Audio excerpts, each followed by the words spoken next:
پاکستان ہر ایک کو ہر کام پاکستان کی تاریخ میں پہلی دفعہ یہ حکومت کرتی، انہیں پتہ ہی نہیں ہے پاکستان میں ہوا کیا کیا ہے. کہتے ہیں جی ہم نے جناب ان کے اثاثے جو ہیں ڈکلیئر کر دیے. بھائی یہ کوئی فخر کی بات نہیں ہے، انہوں نے کرائم کیا، 2 سال تک ڈکلیئر کیسے نہیں کیے؟ اس کا کون جواب دے گا؟ یا ان کی منی ٹرائل کہاں ہے؟ منی ٹرائل مانگتے تھے نا. نواز شریف کے خلاف تو 1 روپے کی کرپشن نہیں ثابت کر سکے نا، اسی لیے کہا کہ بچے سے تنخواہ نہیں ملی تھی. اب بتائیں منی ٹرائل کہاں ہے؟ کتنا ٹیکس دیا ہے؟ کیوں 2 سال تک آپ ایف بی آر میں آپ نے اپنے اے ٹی ایم نمبر نہیں لیے؟ ٹیکس کیوں نہیں دیا؟ یہ ہے اصل بات. اس کو چھپانے کے لیے کہتے ہیں دیکھیں جی ہم نے کتنی بڑی توپ چلائی. کیا توپ چلائی ہے بھائی؟ آپ نے ٹیکس نہیں دیا، آپ پاکستان کے عوام کی تقدیر کا فیصلہ کر رہے ہیں کیبنٹ میں بیٹھ کے. آپ ہوتے کون ہیں؟ آپ کا تعلق کیا ہے؟ اور میں یہ اپنے بھائیوں سے کہنا چاہتا ہوں جو پی ٹی آئی کے اصل لوگ ہیں کہ ان کا پی ٹی آئی سے کوئی تعلق نہیں ہے. وہ آئے ہیں، وہ سارے اے ٹی ایم ہیں. انہیں خیال کرنا چاہیے. یہ علی محمد خان آگے انہوں نے بڑی اچھی بات کی، لیکن ان کی بات انڈیویجول بات ہے. ان کی حکومت ان کی بات کا برعکس کر رہی ہے. جو لوگ لا کے بٹھائے گئے ہیں ان کا کشمیر سے کیا تعلق ہے؟ کہتے ہیں جی بڑی بہت کر دی ہے ہم نے.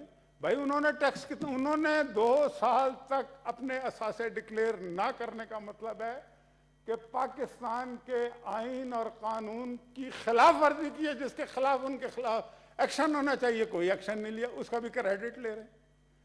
جناب یہ عجیب و غریب تماشا مچایا ہوا ہے اس حکومت نے. اور ایسے لوگ جنہیں چلے پی ٹی آئی سے تو ان کا کوئی تعلق نہیں ہے، پاکستان سے بھی کبھی کوئی تعلق نہیں ہے، ڈیول نیشنل ہیں. ڈیول نیشنل سینٹ میں نہیں آ سکتا. یہاں کے لوگوں کو ہمارے نکال دیا اس لیے کہ وہ مسلم لیگ نون کے لوگ تھے، ہارون اختر سعدیہ عباسی کو. بھائی ہر سینیٹر ہر قومی اسمبلی کا ممبر کیبنٹ میں نہیں جاتا. آپ نے ڈائریکٹ جن کی جو یہاں پیدا نہیں ہوئے، جن کی شہریت وہاں کی ہے اور ان کا کوئی کردار نہیں ہے پاکستان یا دنیا کی سیاست میں یا پاکستان کے حق میں، کبھی کوئی کارنامہ نہیں ہے، کوئی ان کی خاص امتیازی حیثیت نہیں ہے. مشیر ہوتا ہے نا کہ بہت زیادہ پڑھا لکھا فلانا اسپیشل اسسٹنٹ، اس کا تجربہ اور اس کا انٹرنیشنل ایکسپوجر. 2 نمبر طریقے کے لوگ جو ہے لا کے بٹھا دیے گئے اور وہ بڑے اچھلتے پھر رہے ہیں کہ جی ہم نے اپنے اثاثے تم نے اثاثے ڈکلیئر کیے ہیں جب تمہیں ڈنڈا چڑھایا گیا ہے، اور 2 سال تک تمہیں جواب دینا پڑے گا. تمہیں منی ٹریل دینی پڑے گی. یہ قوم مانگ رہی ہے تم سے منی ٹریل. تمہیں یہ بتانا پڑے گا کہ تم نے کتنا ٹیکس دیا ہے.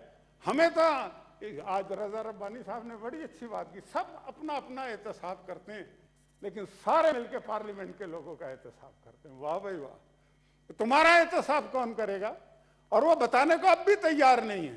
تو میں پھر دیکھیں سپریم کورٹ نے کل فیصلہ کیا. سپریم کورٹ نے یہ جو انتقامی کارروائیاں ہو رہی ہیں جناب،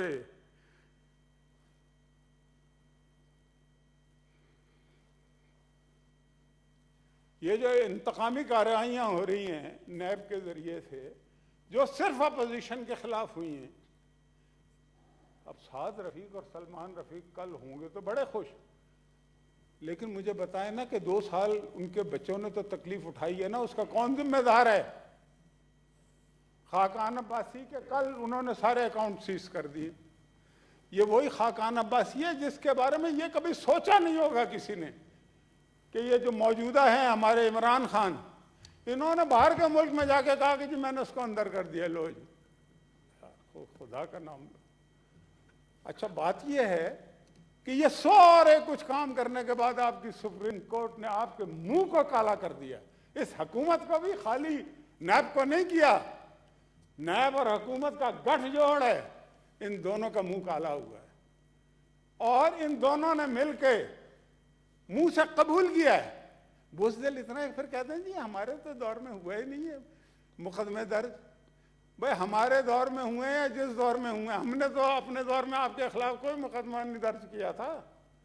بات یہ کہ آپ منی ٹریل مانگتے تھے نا، اب کیوں نہیں مانگتے؟ اب کیوں آپ کے منہ سل گئے؟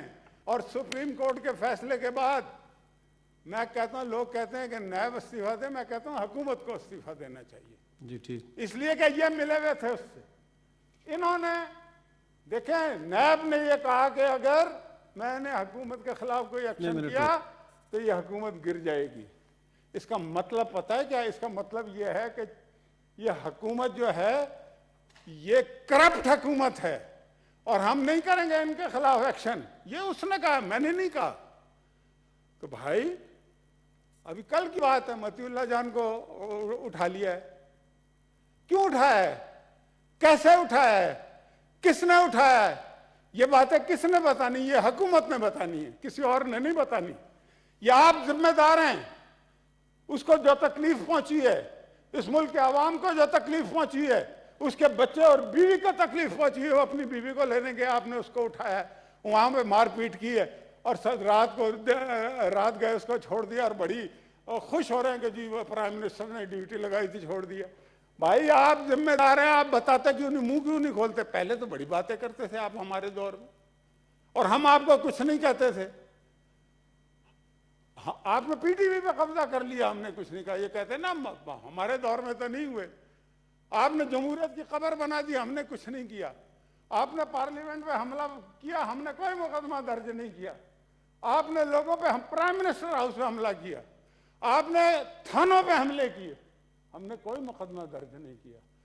تو تحمل کس میں ہوا؟ آپ کسی شکیل الرحمان آج 130 دن سے زیادہ ہو گیا ہے، اس لیے نا اس کا قصور صرف ایک ہے، وہ سر نہیں جھکا رہا ہے ان کے سامنے، ورنہ 80 کا مقدمہ ہے، وہ جس گھر میں رہ رہا ہے، پیسے دیے ہیں اس کے، ہر چیز ہے، اٹھا کے اس کو اچھا بھائی مقدمہ بنا لیا نا، عدالت میں لے جو، اندر رکھنے کا کیا تو کہ۔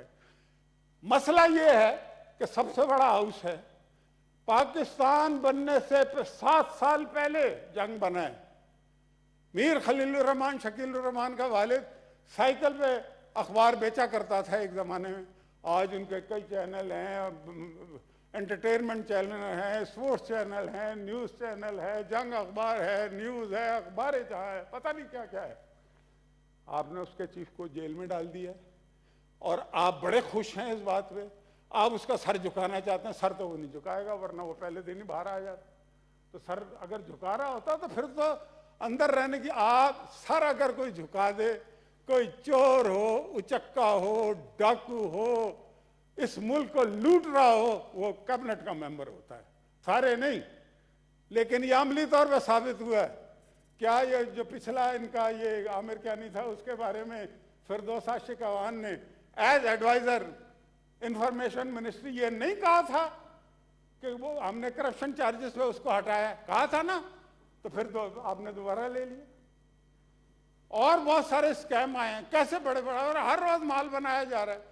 کیا صوبوں میں جو آپ کے انڈر میں اور کیا وفاق میں یہ صحت والے یہ بیٹھے ہوئے اس حکومت میں، یہ گواہی دیں گے میری، اگر نہ دے تو مجھے پکڑ لیں، یہ کیا تعلق ہے؟ تو یار آپ پھر باتیں آپ بڑی بڑی کرتے، کریڈٹ لیتے۔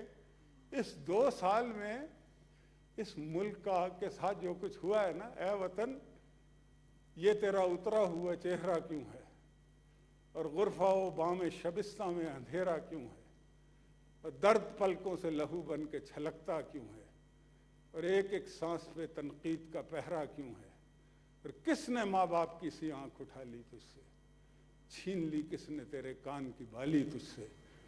تو کشمیر کو اس اسپرٹ میں لیں جو علی محمد خان کی اس اکیلے کی ہے۔ یہ میں آپ کو بتا رہا ہوں، حکومت نے کشمیر کا سودا کر لیا، اور یہ میں نہیں کہہ رہا، ٹی وی پہ بیٹھ کے ان کے تجزیہ نگار کہہ رہے ہیں، ان کا عمل کہہ رہا ہے، ان کا عمل کہہ رہا ہے۔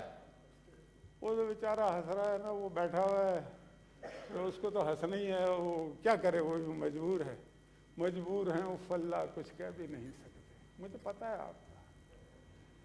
تو جناب چیئرمین، ایک تو پی ٹی وی میں جو وارداتیں پڑ رہی ہیں، اور جو کانفلکٹ آف انٹرسٹ کے تحت وہاں پہ ٹھیکے بورڈ کے ممبر لے رہے ہیں، اور کشمیر کے نقشے، یہ بابا روان ہے، یہ آئیڈیالوجیکل آدمی ہے، اس کو پتہ ہے کشمیر کیا چیز ہے، یہ باقی ان لوگوں کو پتہ ہی نہیں ہے کشمیر کیا، اس کی مشاہد صاحب پلیز اب مہربانی کریں گے، کنکلوڈ کریں جی، بہت شکریہ جی۔ میں 1 منٹ میں مہربانی کرنے لگا ہوں۔